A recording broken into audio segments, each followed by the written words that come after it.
Ladies and gentlemen, the third panel today is entitled Singaporeans Living Longer, Asset or Liability. This panel will consider how Singapore's social and economic institutions can harness the advantages of longer lives and address misconceptions about Singaporeans living longer as a liability. Moderating this panel is Associate Professor Corinne Goh, Co-Director of the Next Age Institute at the National University of Singapore.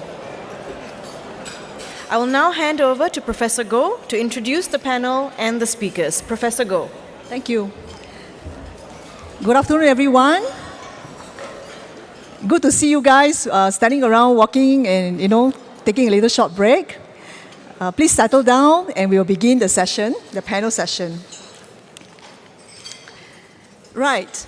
This morning, till now, I'm sure you have been hearing or listening intensely to the lectures, the presentations, and gathered a lot of knowledge regard to aging population, the statistics, and the human side of it, the human capital dividend, that we have to look at it, the discrimination against older workers, issues on aging in place, community support, and so on and so forth.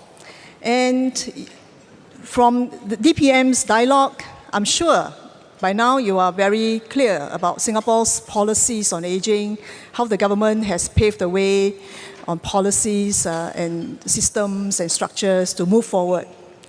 But then, if you have heard DPM said, after his narration about the policy structures, he said, we have to ask ourselves, what is our individual approach to life?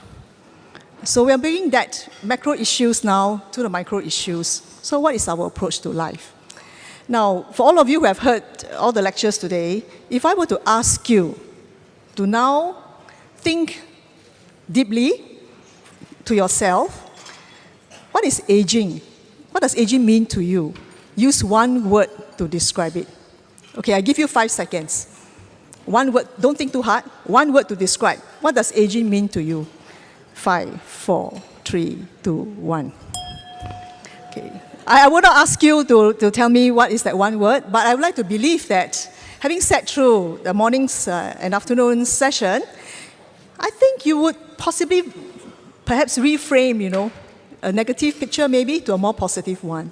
I always ask students when I conduct lectures on pertaining to aging, working with older persons in social work, and I ask them to reflect, what does aging mean to you? And guess what? Most of the time, I will get 70% of the students giving me terms like burden, deterioration, scary, and lately one student said, sian. So I asked the student, what do you mean by sian? Sian means stagnant, boring, plateauing. So these are concepts or attitudes that the young people would bring to the classroom. And of course, I have some students who are wiser, and they say that wisdom, contentment, happiness, and active. Right. So then, this brings us to this very important panel session today, which is the last but certainly not the least. This panel session is titled Singaporeans Living Longer, Asset or Liability. Now, the reason why I ask you to reflect on what does aging mean to you is because if the narratives and discourse on aging issues are framed very pessimistically or perhaps very optimistically, what does it mean to our social and healthcare systems and policies which we aim to bring forth to enable Singaporeans to age in place successfully? So therefore, this is really a very important panel session.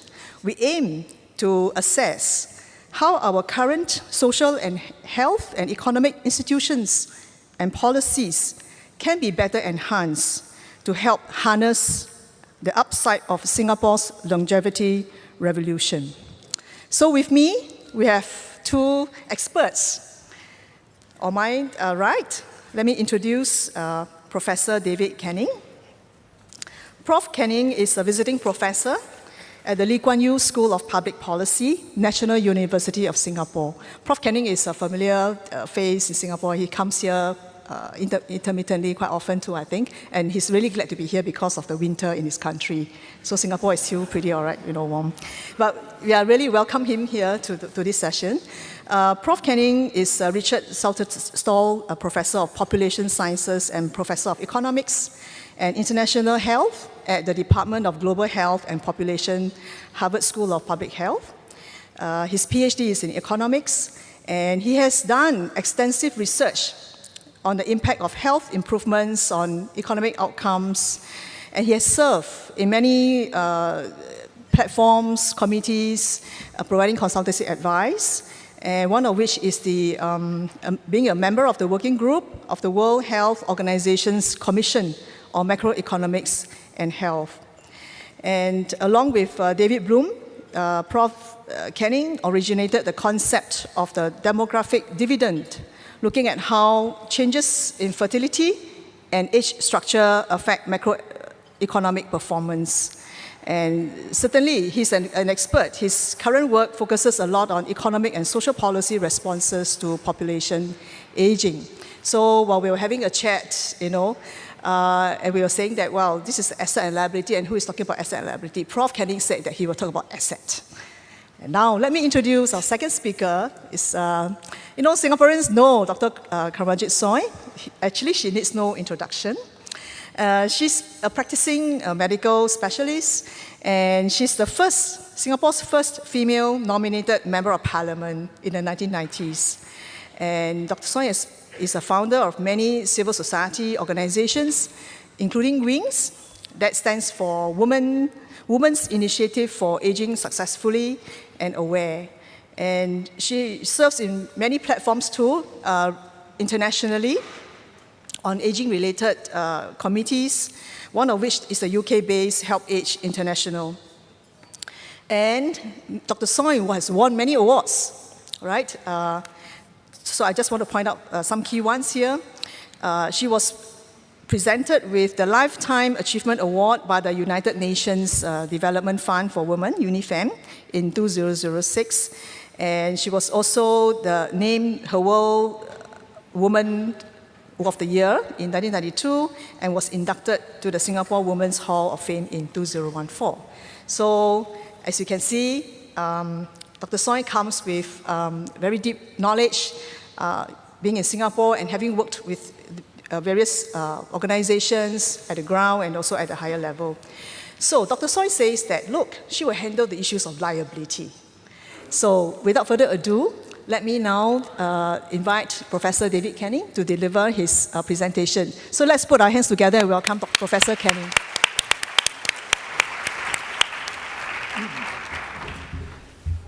Thank you very much. I'd like to start by just saying a few words about my background and why I'm here. I started out my academic career as a game theorist, working on issues of rationality and human behavior. But in my 30s, I attended a talk, actually at a session very like this one, where I heard someone speak, and what they said actually changed my life, because what they said is, the big question in the world is why some countries are rich and some countries are poor. It's the enormous income gaps between countries that is a really big question in economics. And that's the thing we have to understand. And that led me to go into economic development. It led me into empirical work. And about 20 years ago, I worked with a colleague, David Bloom, and we worked on a book on the Asian economic miracle. And the question there was, why was Asia so successful? Why had Asia gone in one generation from extreme poverty to wealth? And the answer we found empirically was that it was really fundamentally caused by two things. One is health, improvements in childhood health that led to better cognitive and physical development, and demographics, moving towards low fertility, more female labor market participation, more investment in children. And that these are the two key drivers of the takeoff. There were other things. I think there were very good economic policies, openness to trade. But the health and demographics really drove it. And I think I would point out to you is when we first came up with the term demographic dividend and we went to the World Bank and talked about it, people laughed. And I don't mean metaphorically. They laughed out loud and said, this is just association, it's not causality. And I think my academic career since then has been focusing on proving that these mechanisms are real and causal. I would say, if there are any investors in the room, I've just come here from Tanzania, and I think Africa is now poised for takeoff. It's poised for a demographic dividend. There have been enormous health improvements in children. Fertility is falling. Women with high school education in Africa are now at replacement fertility. Africa is poised for a takeoff. You don't see it yet in the macroeconomic data, but you see it at the household level. And I think Africa is now exactly where Asia was in the 1970s and 80s. It's poised for growth. However, this conference is really about the other end of the demographic transition. This conference is about aging. And I would say there's an unfortunate definitional issue about dependency rates. I think children are dependent. Someone has to look after them. But I think calling old people dependents is really a mistake. They can be dependents. You can organize your society so that the old are dependent. But you don't have to. If people save for retirement and have their own resources, there is no need to think of them as dependent. And in fact, the other big cause of the Asian economic miracle was savings and investment. And those savings were generated by people saving for retirement. Saving for retirement is another incredibly important source of economic growth. And so I think it's a mistake to think of the elderly as dependents.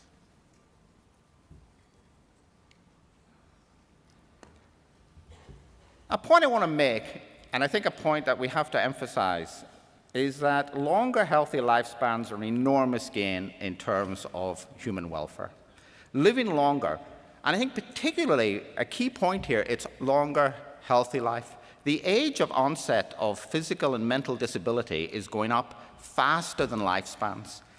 We're seeing a compression of the period at the end of life where people are too ill to take care of themselves.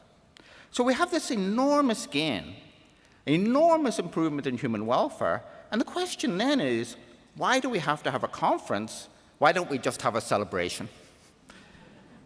But we're not just celebrating, we're having these meetings and saying, well, this is a problem. And why is it a problem?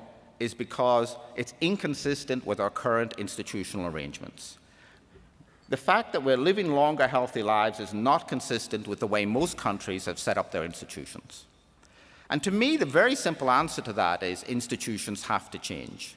In many countries, there's a wish, in a sense, a desire to hope this problem goes away. People want to keep their existing institutions and not have to deal with the elderly. And I think that's completely the wrong approach.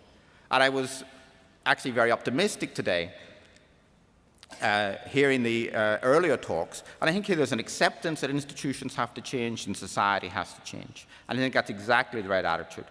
And I would say, Singapore, from among all the countries I work in, Singapore is actually much better set up to deal with this issue than most countries. I think that many countries have locked themselves into pay-as-you-go systems, into transfer systems that make the old dependent, and are having to live with the consequences of that. And Singapore, I think, has had a lot of foresight in terms of policy and hasn't done that. So institutions, not people, have to change. And when I say institutions, it's not just government. I think that includes families, communities, employers, civil society. The other point, which I think, again, came out this morning very well, the economist in me says this has to be about incentives. But actually, I'm older now. I was an economist in my youth. I think when you get older, you can think about things more broadly. And a lot of what goes on in society is about social norms. It's It's about social relationships much more than incentives. And relying entirely on incentives, I think, is not going to get us to the right answer. And I think we heard this from the Deputy Prime Minister. It's about the way we think about things, the way about individuals in society talk about things, and the way we think about things is incredibly important.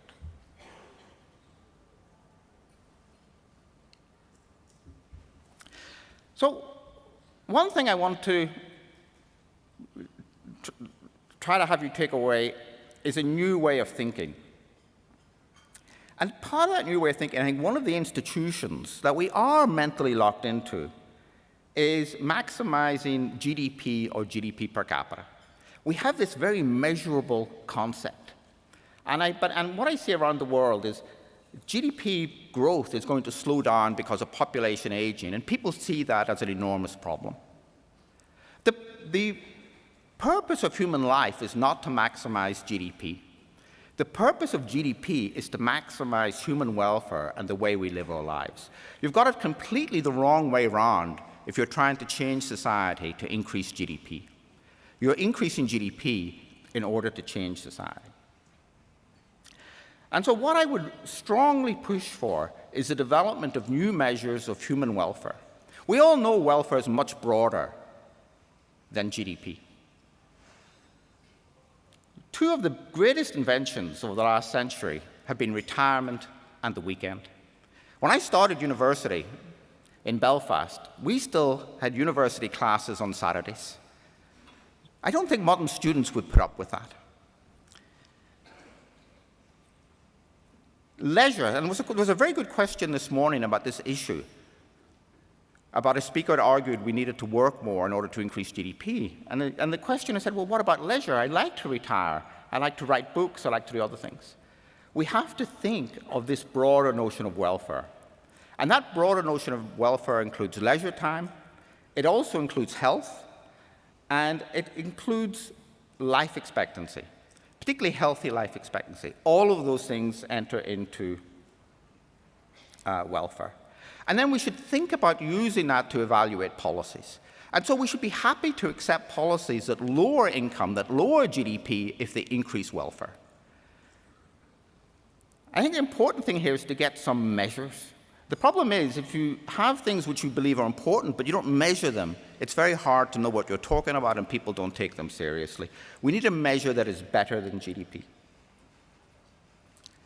The other issue that came up this morning is the issue of incentives versus risk pooling. Is that we need incentives to get people to work hard and to do the right thing, but we need risk pooling because a life with high incentives gives enormous risk. And these two things are in conflict. The more you pool risks, the less what you do matters for your outcome, the more sharing there is. But we have to have both. If you go to the circus and you see the trapeze artist flying through the air, jumping from one hoop to another, if you go to the circus and you take away the safety net, that trapeze artist will try harder. They will grab on tighter, and they will be more frightened, and they will work much harder. But they will still sometimes fall. And if we have a society that is only incentive and no sharing and no risk pooling, when people fall, it will be disastrous. We have to have a safety net. But there's a trade-off. I'll talk briefly about this issue. China recently introduced health insurance and pensions. I think these policies will slow down economic growth in China.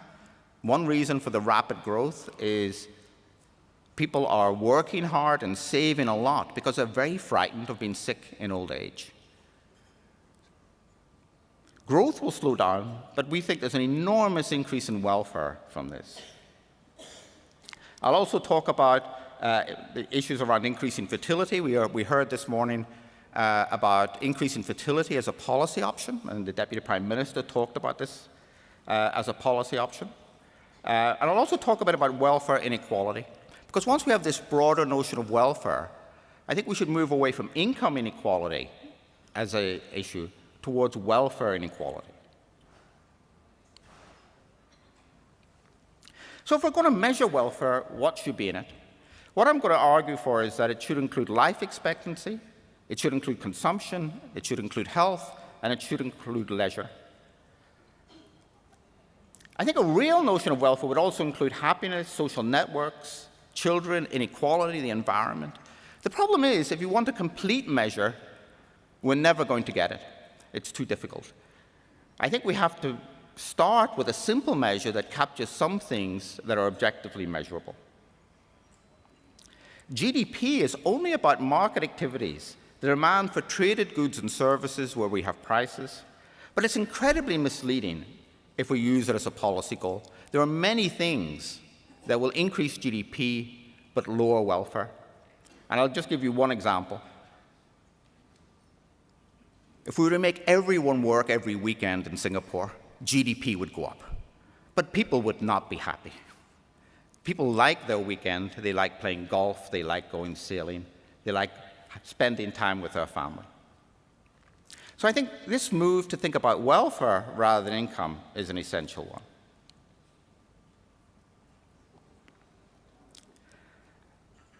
If we want to measure welfare, we have to reduce all these dimensions to one number. We want one aggregate number measuring human welfare. And this graph shows the value of life by income quintile in the United States. Rich people are willing to spend more on life. They will spend more to avoid a risk of death. Does this mean that as a society, we should value the lives of rich people more? I actually think that's not the case. This is really an exchange rate. It's a rate at which people will give up money to buy health. But an exchange rate goes two ways. You can work out the rate of exchange for the Singaporean for the US dollar is about 0.7. But you can also go the other way. The rate of exchange for the US dollar for the Singaporean one is about 1.42. Those are both equally good ways of thinking of an exchange rate.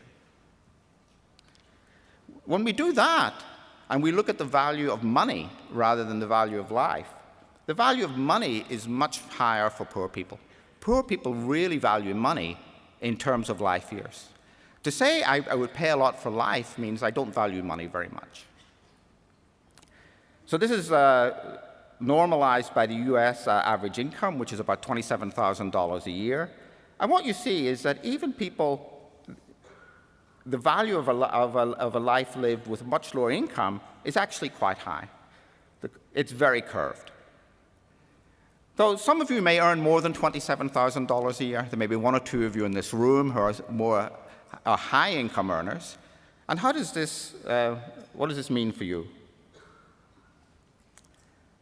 Actually, up to $1 million a year, the value of a year lived at $1 million is about 3 times that of $27,000. The value of extra money is not actually incredibly high. And that's because those very rich people are very willing to pay for increases in life, which is another way of saying they're not willing to pay very much for money.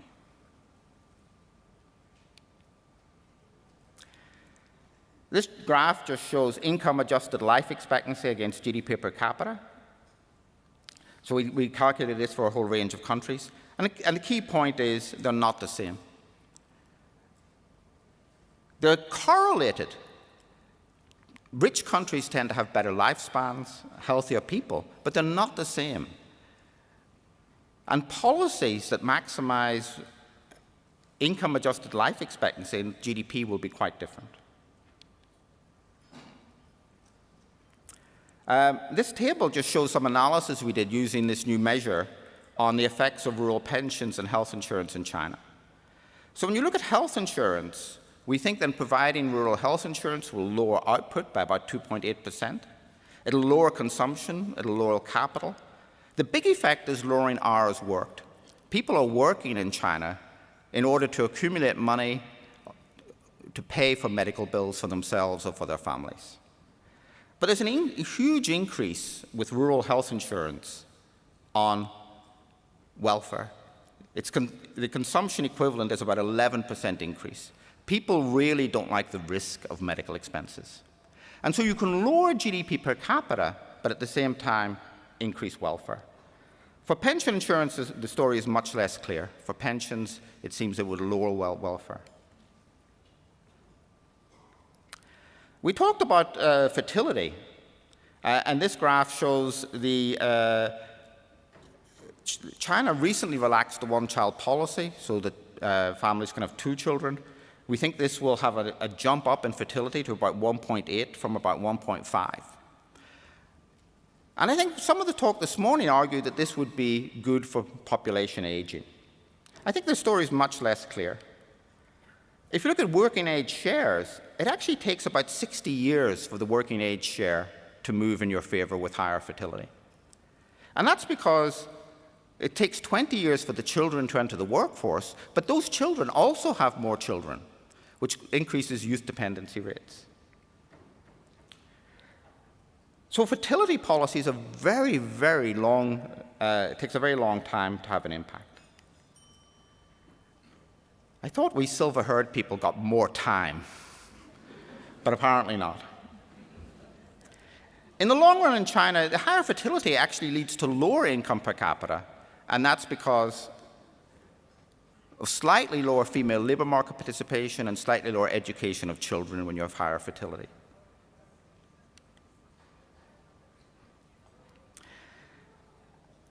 I'd like to end by talking a little bit about inequality. So we know there's enormous income equality in the US, but actually this is worsened by the fact that if you look at consumption, the consumption of the highest decile is higher than that of the lowest. So the top left graph is about consumption distribution. The rich guys, the high welfare guys have much higher consumption. But they also have higher health utility. Their health status is better. They also have much lower mortality. They live longer. And what this means is when you look at the ratio, so the last column here is the ratio of the 90th to the 10th percentile in terms of welfare. When you look at consumption, it's about 7 to 1. The top decile is about 7 times the consumption of the lowest. But when you look at welfare, it's about 20 times. And that's because the highest decile is much healthier and has much lower mortality. And I think that when we think about this welfare measure, it actually brings home this notion that societies can be very unequal. And inequality is much bigger than we think because of this correlation between good health, longevity, and income.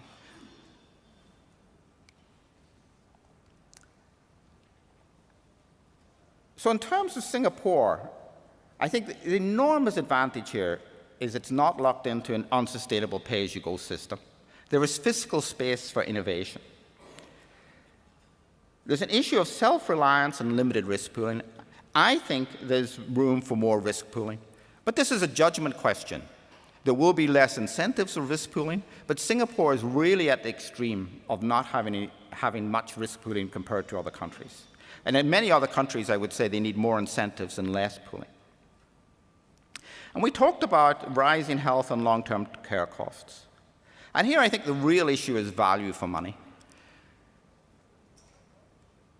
Healthcare is getting more expensive, we're spending more, but are we getting value for money? And here actually Singapore comes out very well compared to other countries. It has a very cheap health system that produces good health. So in summary, I think Singapore is already in a very good position. But I think also by facing up to the fact that institutions will have to change, this incredible boon of longer, healthy lives will become a real asset for Singapore. Thank you.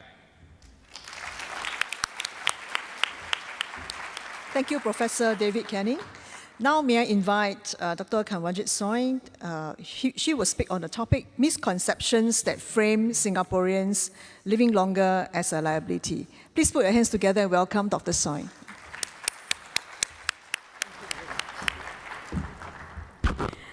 Good afternoon, distinguished guests, ladies and gentlemen. I'm sorry, I'm a bit under the weather, so my voice is a little bit hoarse. Now, we heard a very positive and optimistic scenario for our older population by DPM Teo Chee Hean in his usual inimitable style.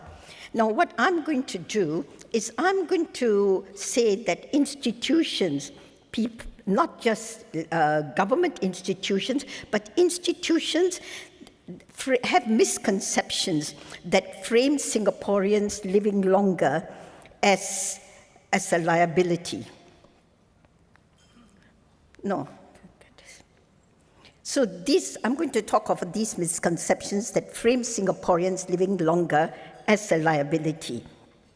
In 2016, Singapore was ranked 3rd in the world for the longest average life expectancy and 2nd in the world for the longest average healthy life expectancy. Therefore, we are not only living longer, but we are living longer healthier.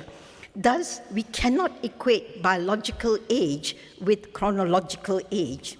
70 is the new 50. Fortunately, as we have grown older, we have also grown richer.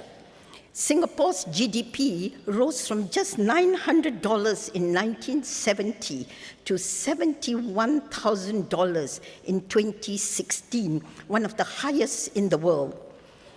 In spite of the abundance of these good tidings, aging in Singapore has generally been considered as a liability because of misconceptions about the aging process and because of ageism and age discrimination. Policy planners, media, society in general, and unfortunately some older people themselves are guilty of harboring views which associate old age with physical decline, with financial dependence, and with degraded mental functions. These misconceptions have clouded the promise of old age. I will now cite a few misconceptions that some policymakers seem to have internalized and tend to perpetuate. The very important population white paper conceived by the National Population and Talent Division for the direction of our country's future was presented in Parliament in 2013. Please note this very crucial but non-evidence-based paragraph in this vital document. For society as a whole, a declining old age support ratio would mean rising taxes and a heavier economic load on a smaller base of working age Singaporeans. Companies may not find enough workers. Now, this population planning paper and many policy speeches have highlighted the adverse consequences of a declining old age support ratio, or expressed differently as an increasing old age dependency ratio. But either ratio is an incomplete, inaccurate, and outmoded view of financial dependence in old age. The old age support ratio indicates the number of working age people on the right side, 20 to 64 in the population, available to support one older person aged 65 or above. Here we are assuming 20 to 64, that those people aged 20 to 64 who are engaged productively, and those who are over 65 who suddenly have to be supported from their 65th birthday onwards by their younger stalwarts. In reality, many Singaporeans over 65 are economically active and contribute either directly or indirectly to economic and social robustness. Also, if a retiree has saved enough money for his or her remaining life, should he or she be counted as dependent economically? We need, I'm sorry, there's a lot of detail there, but it doesn't matter. We need alternative measures to reflect the true economic dependency of the elderly. One such measure is a savings-adjusted old age support ratio that requires an adjustment for savings available to the elderly, and that presents a much more favorable old age support ratio. Or if you put the age of those who have to be supported, as was mentioned by an earlier speaker, as over 70, the old age support ratio becomes much more favorable. Also, with lower birth rates, total dependency ratio has gone down. But we hardly ever hear this fact being articulated. We only hear of old age dependency ratio, which is but one part of the total dependency ratio. To make matters worse, the same cutoff age of 65 is used to operationalize old age dependency ratio even for 2030. There is no recognition of the cohort effects of better health and longer working lives of people in 2030. It is often assumed that the experience of the present can be extrapolated into the future. The 65-year-olds of 2030 will be healthier, less dependent, and more mentally agile than ever before. And so economic projections must take that into account. Another alarmist view that is often articulated by policymakers is that with aging populations, business activity would slow and job and employment opportunities would shrink. In contrast to this pessimism about business affairs, global professional services firm Deloitte says aging populations will generate a growth cluster of new business opportunities for this region, and Singapore in particular. The silver economy will see growth in private healthcare, travel, pharmaceuticals, biotechnology, insurance, and retail industries. Also, with relatively high levels of asset ownership among older Singaporeans, there is an increased demand for the management of these assets, and this is generating opportunities in the financial service, insurance, and legal industry. The Deloitte report further ranks Singapore third out of 15 Asia-Pacific countries for silver market potential. With Singaporeans continuing to work and earning an income for a longer period of time, seniors are increasingly becoming consumers and paying at least GST, and not just dependents, which is the only role in which they are cast. Policymakers often point out to intergenerational conflict arising from financial dependency of aging populations. But unlike other countries, and thanks to the foresight of earlier policymakers, the reality here is actually quite different. The CPF system encourages self-reliance by making each individual responsible for his or her own retirement needs, rather than burdening future generations with ever-increasing taxes and thus minimizing potential intergenerational stresses, as outlined by Professor Canning. Also, private intrafamilial transfers pass from older to younger generations. How many of us have helped our children to buy their first apartment or first car? I will now turn to ageism, which in my opinion is a mammoth misconception about the aging process. Ageism is defined as negative stereotyping of and discrimination against individuals or a group of individuals because of their age.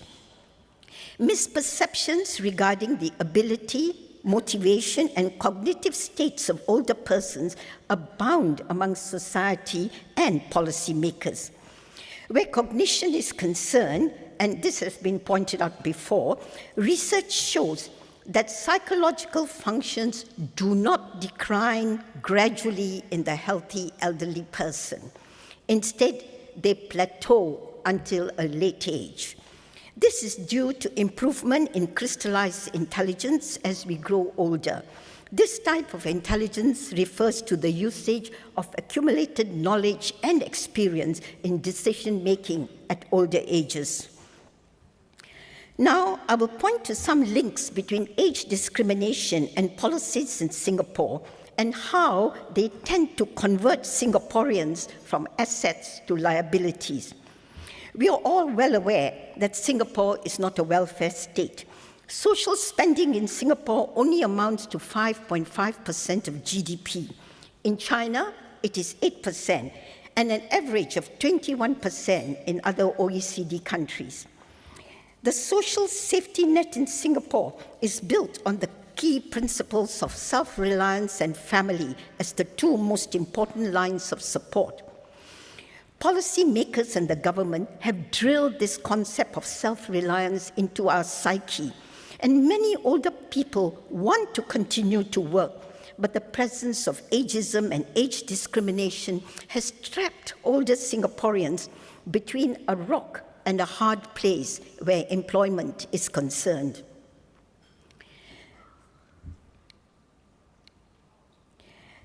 The retirement age in Singapore is 62 only. In the first place, why do we need a retirement age when there is no formal pension system? Also, there is heterogeneity where aging is concerned, and people do not age at the same rate and should not be retiring at the same age. Australia and US have no mandatory retirement age, as that has been abolished. From retirement, let us go on to re-employment in Singapore. From the 1st of July 2017, employers must offer re-employment to eligible employees who turn 62 up to the age of 67. However, even if the employee is lucky enough to get re-employed and continues with the same job, the wage is often reduced and the contract is renewable yearly. Also, termination of service can be done at any time without any reason by serving notice as stipulated in the contract. If the employer thinks that the employee cannot be offered re-employment, then the company can offer a one-off employment assistance of 3.5 months of salary, and that is the end of the matter. Now, DPM Teo did say legislation does not solve all issues, but here I would like to say the Ministry of Manpower has acknowledged that specific anti-discrimination laws may be needed to deal with age discrimination in employment. However, companies argue that too much government protection is bad for business, but the Ministry of Manpower has countered with this argument. The global competitiveness of places with anti-discrimination laws remains relatively stable, and countries like US, Britain, Germany, Hong Kong, Japan have been cited. Yet, the government is not willing to pass legislation to make re-employment compulsory till 67. On the other side of the coin, older people are still expected to be self-reliant. In fact, because of age discrimination, many perfectly healthy older workers feel they've been forced by circumstances into leaving the labor force. Yet, we bemoan the lack of workers for our economy. In addition, being denied a job will impact on the CPF savings of these individuals, and this may lead to financial dependency on the family and community. That age discrimination exists in employment has been acknowledged by our policymakers and by research published by IPS. If you can read what is written on the right side, in 2014, Madam Halima Yaakob, then the Speaker of Parliament and now our President, had this to say: "We are still very much an ageist society. Sometimes people may not even know they are being ageist. I receive a lot of feedback from elderly job applicants, and they say it is very difficult for them to get a job." And on the left side, when Deputy Prime Minister Tharman Shanmugaratnam was speaking at a budget forum in 2015, he acknowledged that ageism in Singapore workplaces meant experienced older workers were being shut out of jobs. He said, "I think we have to tackle ageism in Singapore. There is sort of a quiet, unstated discrimination among the mid-careers and those who are in their 50s." Close quotes. The Institute of Policy Studies' latest survey in 2017 shows that there is overwhelming agreement on age discrimination for workers aged 55 years and above who are looking for work. In spite of this big hurdle of age discrimination, older work people still want to be self-reliant, and the employment rate for local residents aged 55 to 64 increased to 67% in 2016, one of the highest compared to OECD countries. For those between 65 and 69, it was 43%, and for those over 70 was 15%. I think Mr. Lien presented these statistics as well. The median age of our workforce is 43 years across all sectors, and we can anticipate it to reach 47 years by 2020. Currently, 1 in 3 workers is already 50 years old and over. In the near future, they will constitute the majority of our workforce. This is our reality. There is no place for age discrimination. How well we adopt our employment culture and how well we eliminate ageism from our employment practices will determine Singapore's future economic and social viability. As has been pointed out, media also plays an important role in the negative framing of Singaporeans living longer lives. In television shows, for example, aunties and uncles are all too often portrayed as bumbling old fools. Our society of older people is frequently referred to in the media as silver tsunami or a demographic time bomb, as if it were a destructive force.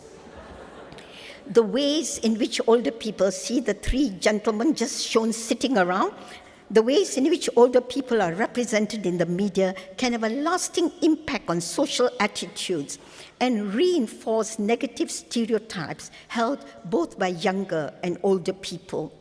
Sadly, these become self-fulfilling prophecies for older people and impact on older people's confidence and quality of life. The biggest problem for many older people is ageism rather than the process of aging itself. Let me now cite an example when ignorance about ageism is not bliss. In 2016, the government unveiled its $3 billion action plan for successful aging, and that is the front cover. This is an impressive plan and provides a framework for preparing for our transition to becoming a super-aged society in 2030. But without a good hard look at the effects of ageism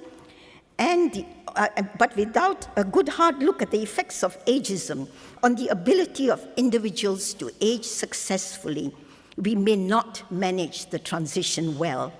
We need plans, policies, and action, not just for active aging, but also for understanding the causes of ageism and reducing all forms of age discrimination. The 2015 WHO World Report on Aging and Health made this important observation, and I quote, "Age-based stereotypes influence behaviors, policy development, and even research.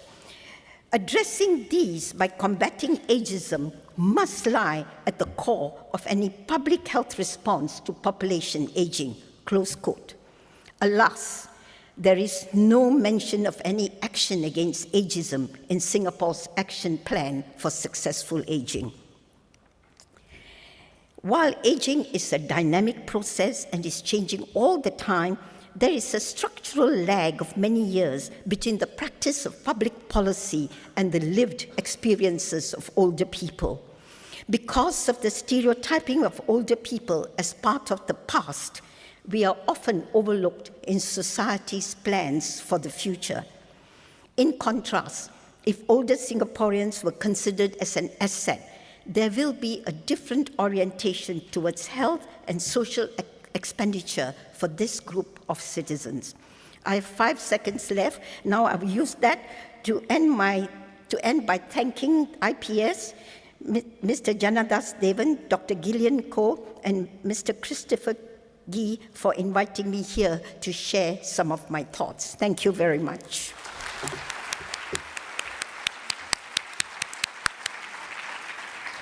Thank you, Dr. Soy. I'm sure you are now, you agree with me that we have heard just two very excellent, enlightening presentations. A very quick recap. Professor David Canning has offered us a new paradigm shift to looking at GDP measurement, shifting it to human welfare. I'm sure you have lots of questions to ask. Hold it for a moment. And Dr. Soy has also triggered our thoughts about redefining OH support, dependency, of course, ageism, not just talking about it, what actions ought to be taken, as well as the conception about new opportunities in the field. So now I shall open questions to the audience. Please introduce yourself. You can put up your hand and give your comments and also ask for clarifications if you need to. Yes, the gentleman there. Yeah, would you like? Go. Yes. I want to thank Professor Canning and Dr. Soin for being so kind to us who are 65 and over. I am a septuagenarian and still working, and so hearing you saying all those wonderful things about how we can still contribute encourages me very much. May I ask you to introduce yourself again? My name is William Wan Hi. from the Singapore Kindness Movement. Yes, thank So you. I really appreciate kindness to everybody, especially for people like us. In fact, I am very encouraged today also to have heard Professor N. Wee, and I was just chatting with Professor Wang Gang Wu. These are my heroes. I hope that I will be like them in due course, still working. What I want to say is this, that while it is true that ageism is alive and well in Singapore, I must say that we are making some progress. Last year, first of all, I want to say that at 64, I was asked to run the kindness movement. I told them I'm too old. And they said, no, you can do it. I've been running it for 7 years. So I'm close to 71. In fact, last year, in March, I told them it's time for me to step down and let some younger people do it. And they said, no, you still can do it. So they asked me to stay on for 3 more years. Now that says a lot about the progress we're making. That I think if we, as older people, can take pride in being older and not to be ashamed of being older, and if we can act like we are not so old and be active and contribute, we can make a difference, because we are truly, and I speak to my senior friends, we are truly a repository of crystallized wisdom. And I am asking also our younger friends here, I think the way to start for us to truly overcome ageism and truly be a happy, intergenerational, proactive, contributory citizenry is for our younger people also to go back to our old Confucius values. Respect your seniors. Thank you so much. Thank you, Dr. Wan. Based on Dr. Soy's definition, you're only 51. You have 20 more years to go before you reach the current age. So thank you very much for your encouragement and your comments. Any other comments? Yes, please.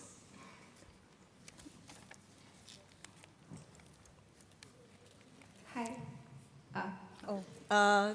Okay, where's the lady? I can't see you. Oh, okay, so sorry. Okay, ladies first. Yes, thank you. Good afternoon. I'm Wang Shin from Dunman High School. I would just like to pose a question to Dr. Soin. Thank you for the speech. I would just like to ask the feasibility of having anti-discrimination law, because would that instead cause employers to not want to employ elder workers for the fear of these anti-discrimination laws? Thank you. Thank you. Can I ask, is there a student asking a question too? Would you like to also ask the question? Okay, hi. Thank you, Professor Canning and Dr. Soin for your enlightening presentation. I'd like to ask a question to Dr. Soin. So thank you for raising up a lot of misconceptions when it comes to the aging population. But I'd like to ask, based on your experiences, because you've founded the Women's Initiative for Aging Successfully, wings, as well as aware. So, as a representative of the civil society organizations in Singapore, how do you think their role can be amplified in Singapore, especially considering that based on the IPS survey, many Singaporeans actually see that second in line to family support would be government support instead of community support. So in this case, how can we further amplify the support for all these civil society organizations to better care for all these elderly, and at the same time promote and really clear all these misconceptions that you've mentioned beforehand? And to Professor Canning, thank you for raising up the point about the distinction between understanding GDP as well as welfare. So how will this new paradigm actually potentially shape new policies in Singapore when it comes to the aging population? Thank you for your time. Thank you for the questions, Dr. Sai. Thank you. For the anti-discrimination law, even the Ministry of Manpower has agreed that anti-discrimination laws are necessary. And if in countries where they have been already put into practice, they haven't suffered at all where competitiveness is concerned. And you're getting an older worker with institutional memory and less likely to job hop, then there may be some health issues, but usually older workers, that is taken into the older workers' salary when they are offered. So I don't see how, right now they have to offer re-employment anyway, but they don't because they say, well, you're not, we don't need you. But if it is compulsory, they will have to go through the motion.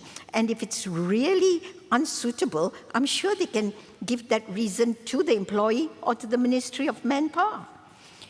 Secondly, the second question about whether civil society needs to lend in a bigger hand, we obviously, as the theme of this conference is together, we obviously have to do it together.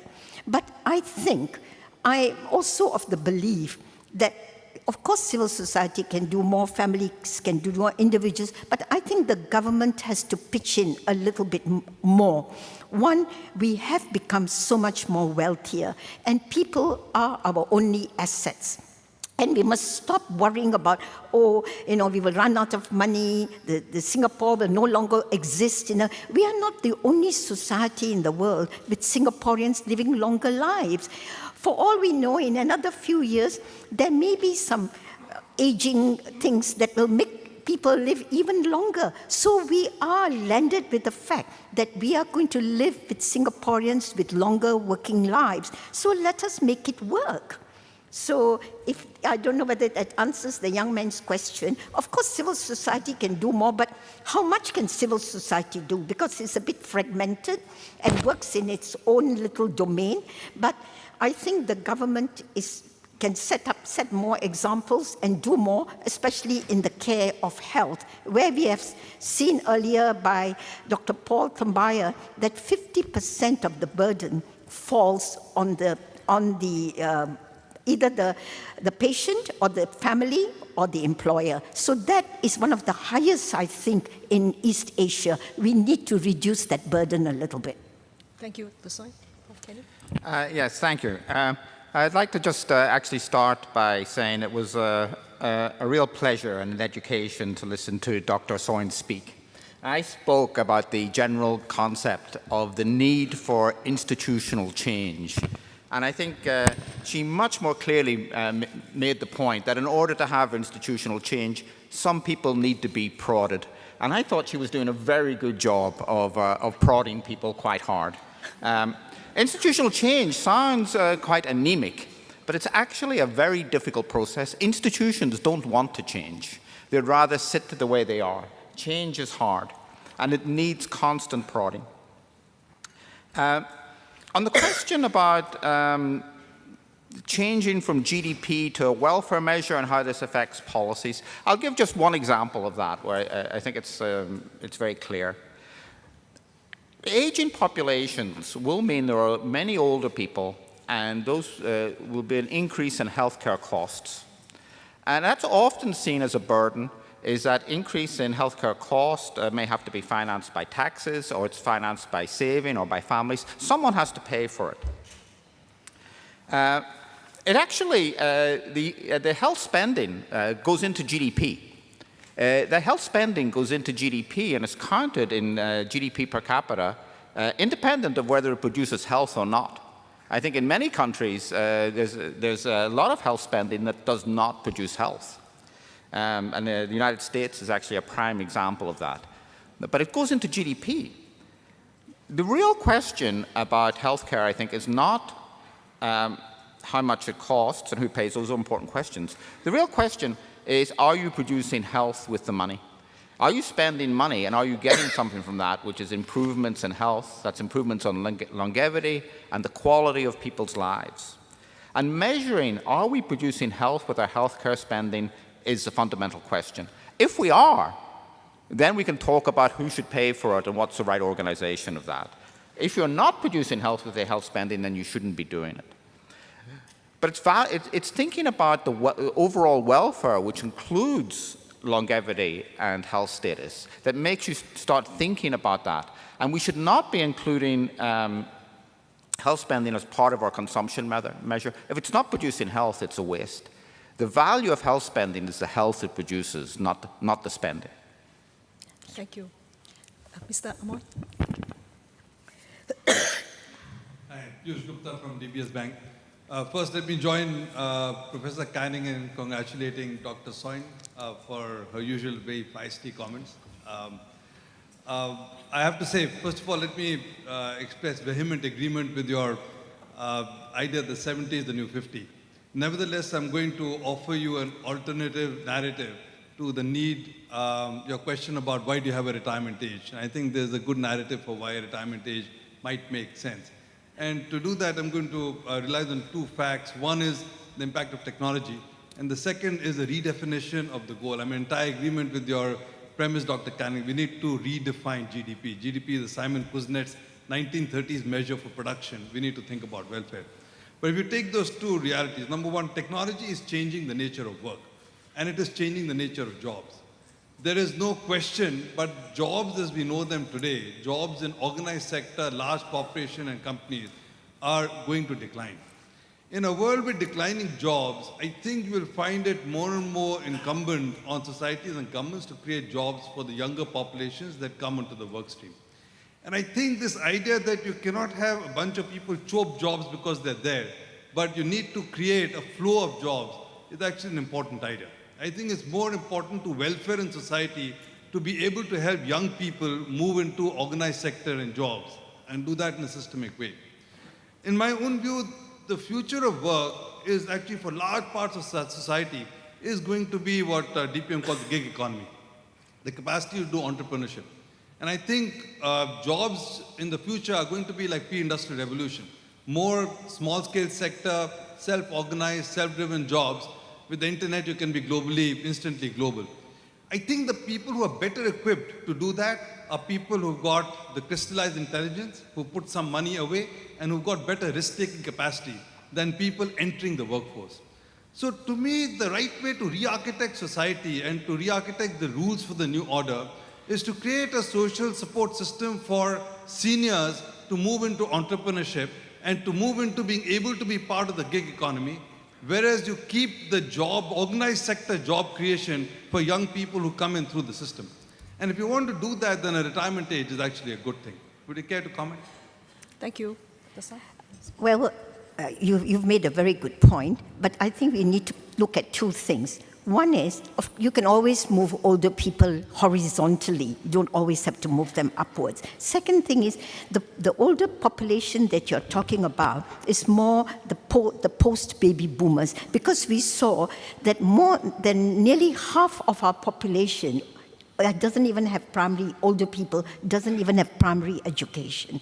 So we are still not reached the stage of them becoming entrepreneurs and, using their crystallized intelligence. I think we have to go along this route for a while, but once we have, in another 20 years, when we have reached that state, I completely agree with you. Older people will want to move out and do their own thing and leave the job market to the younger people.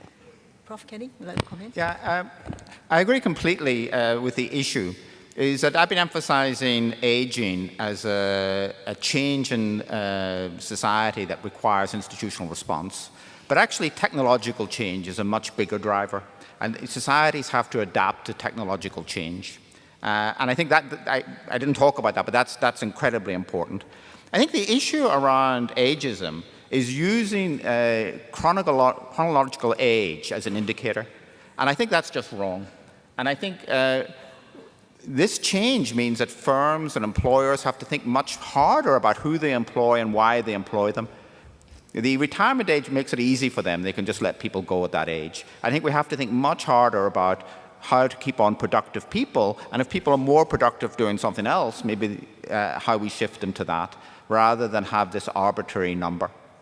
I would say, I think the arbitrary number, the use of the term dependency ratio for the over 65s is very misleading, and we should stop it. I would also point out that this is true at the other end.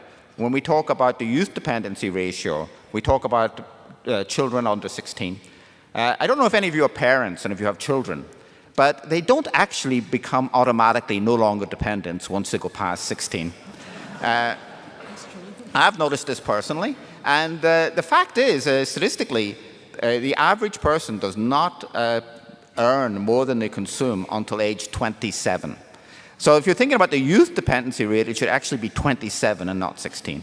And I think we have to have more realistic numbers, and numbers that actually reflect what's going on in society, rather than these arbitrary numbers that were set 30 or 40 years ago and we're still adhering to, which give rise to these misconceptions. And I think this is part of this issue around ageism.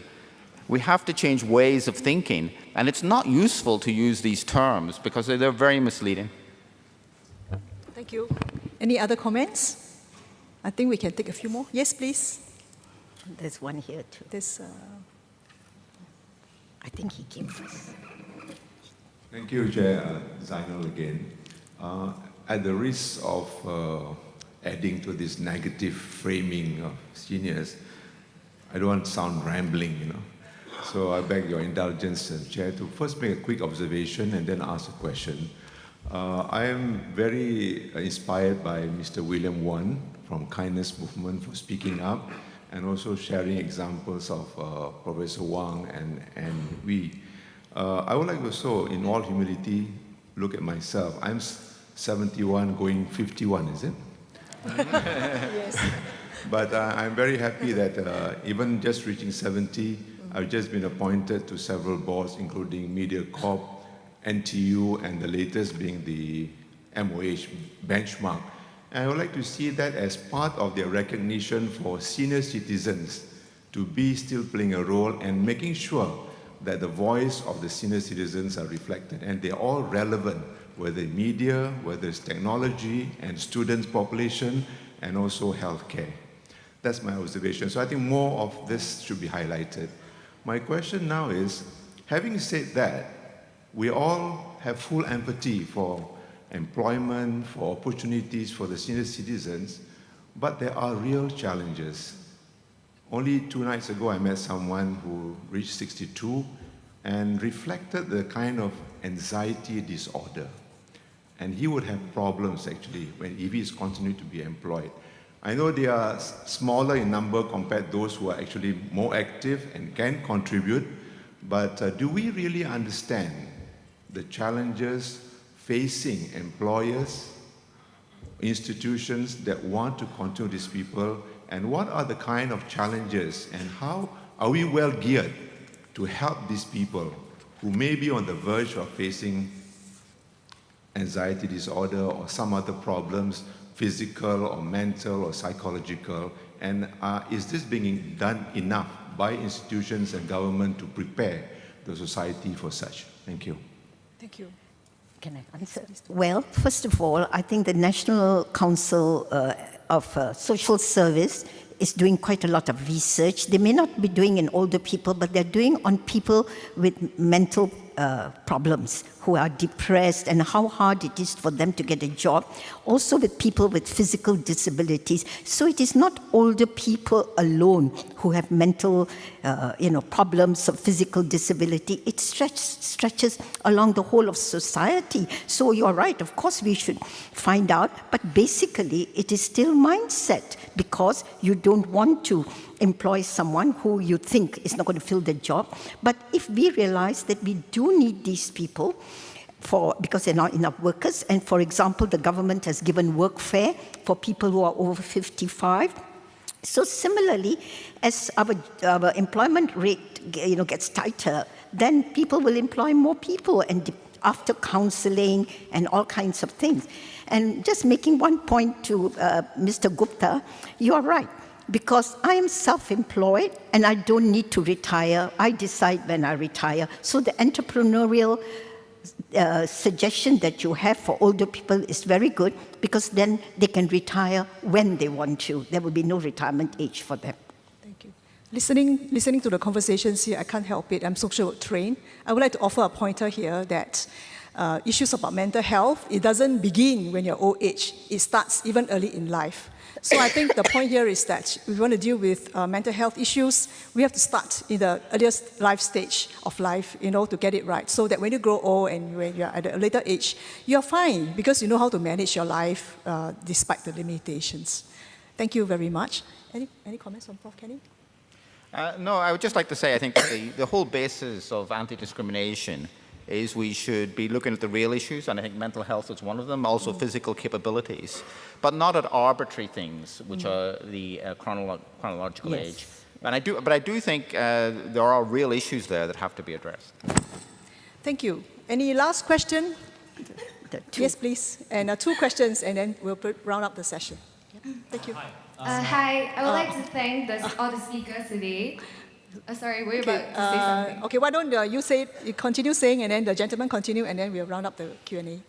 Sorry. Go ahead. Hi, I would like to thank all the speakers for their wonderful insights today. I'm Sin Yi from River Valley High School, and after listening to the speeches today, I realized that there is a sort of contradiction in the type of narrative that we want to portray the senior citizens in our society. Because from today's speeches, I hear 2 main lines of reasoning. On one hand, we want to portray the senior citizens as self-reliant. We want to dispel the stereotypes that media portrays of these elderly citizens. We want to accord them the respect that they need. But then on the other hand again, we realize that we have an aging population, and this necessarily entails like an increase in social spending and like the welfare that we need to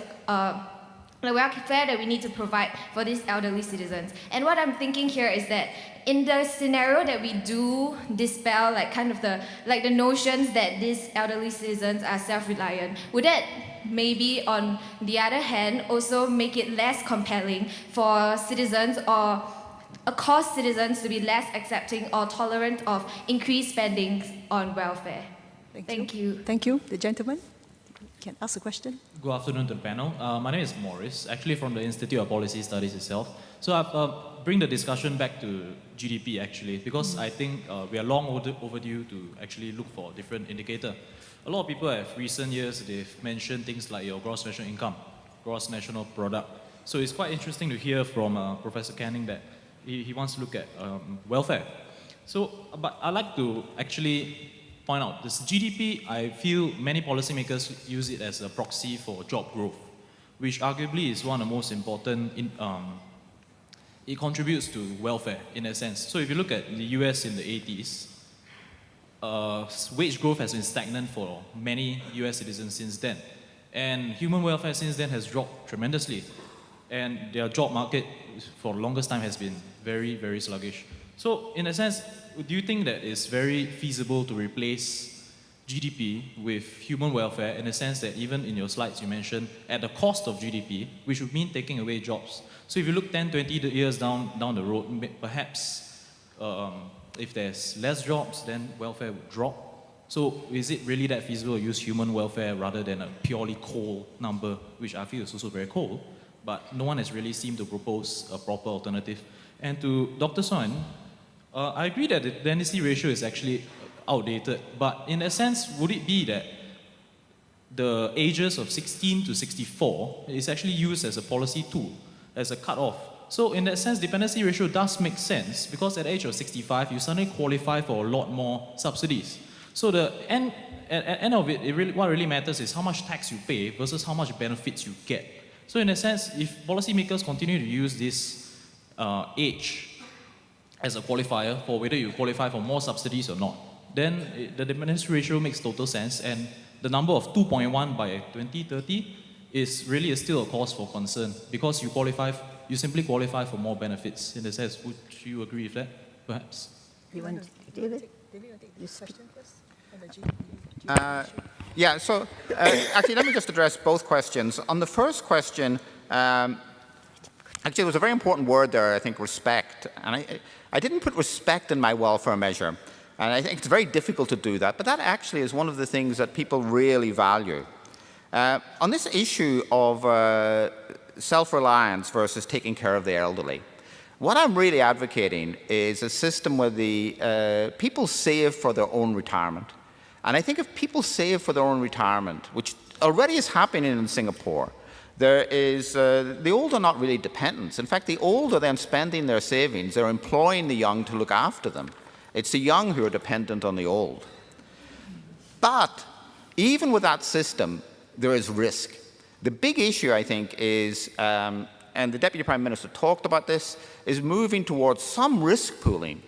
You might run out of savings because you live too long. You might have very large medical expenditures.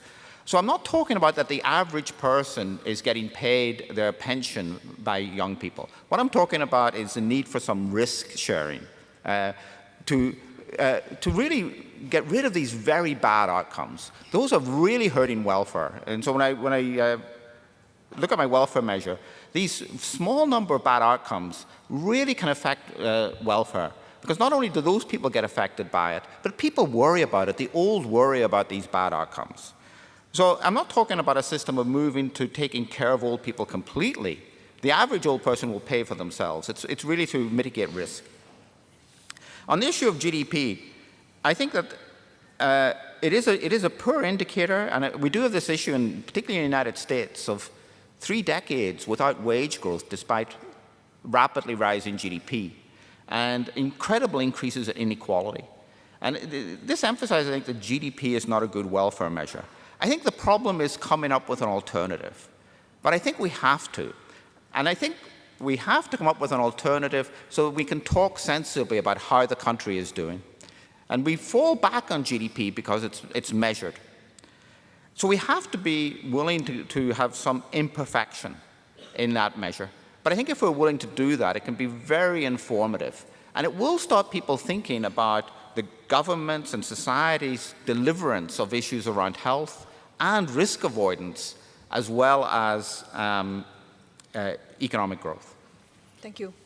Well, first, I'd like to answer the young lady's question. First of all, what you consider as increased spending for older people, if you're looking at MediShield Life and you're looking at the other things, it's not the government that is spending more money, it's risk pooling among the population. So you don't have to worry that it is, the social spending in Singapore is only 5.5%. And so when you risk pool, which as Professor Canning has been saying over and over again, we are helping each other. Those of us who are well are paying for those who are not so well. So that is a risk pooling. So please remember, it is not money coming from the government or from the taxes of younger people. It's us sharing. A young child can be born with a congenital abnormality, and then the older people who have been paying all this time into MediShield Life will be subsidizing that child's treatment. The next thing is to this young man, well, first of all, why do you want to use a ratio which, can you not plan that older people are assets, all right? We need to utilize them as much as we can, make sure their health remains good. You mean to say just to know that ratio is going to fall from 8 to 2 is going to make us take more action? It's alarmist. I think what governments, communities, everyone has to do, and as we said together, is make sure that the health of most people is looked after, especially the health of older people. Because the longer we can keep them healthy, they're more likely to die suddenly without having long, after a long, healthy life, to die suddenly, rather than, lying down in hospitals and nursing. And this is why some of these ageist policies are bad, because older people internalize, and they say, I'm not good for anything, don't spend money on me, I've got diabetes, I will just stay at home until they get kidney failure and gangrene. So if you want to use a ratio or a measurement, it must serve a purpose that is, if it doesn't serve a purpose, then I would rather not use it. Thank you, Dr. Soy. I think adding on to the last word about sudden death, I think I just want to say that, Lawrence, you have to recraft the end-of-life program so that the living can cope with sudden deaths of their loved ones. Okay, it is really my pleasure now to close the session. I think you agree with me that we have a very interesting discussion and also hearing from the two speakers. Two key points I would like to share, and so that you bring home and start to crunch and have further conversations with your organizations or your colleagues. I think very clearly this session brought to our attention a new paradigm shift about the need to redefine concepts, GTP, dependency ratio, support, and so on, and perhaps other concepts that you may have within your agencies to think about. How can we not let it lapse into a state of liability, but bring it up when we look at concepts to look at assets instead. The second dimension is that it's very clear from both speakers that institutions need to play a part. Talking about it is one, taking action is another. Really, then the action plan comes in. And the third point is really that all of us play a part. So I'm back to my earlier, I asked you to reflect what does aging mean to you using one word. So we are back there again. So because I believe that if oneself doesn't see the need and we still, continue to carry on the negative perception or the stereotypes, I think change will be much more difficult. So change, I think, comes with self as a first starter. So as you would reckon, it is really my great pleasure, really, ladies and gentlemen, to chair this panel. And I feel so much younger now, knowing that I'm 20 years younger. And I'm sure, I'm sure you will continue to have the conversation and carry on the good work for the aging population and the future of Singapore. With that, please join me in thanking Prof. David Canning and Dr. Konrajit Soy.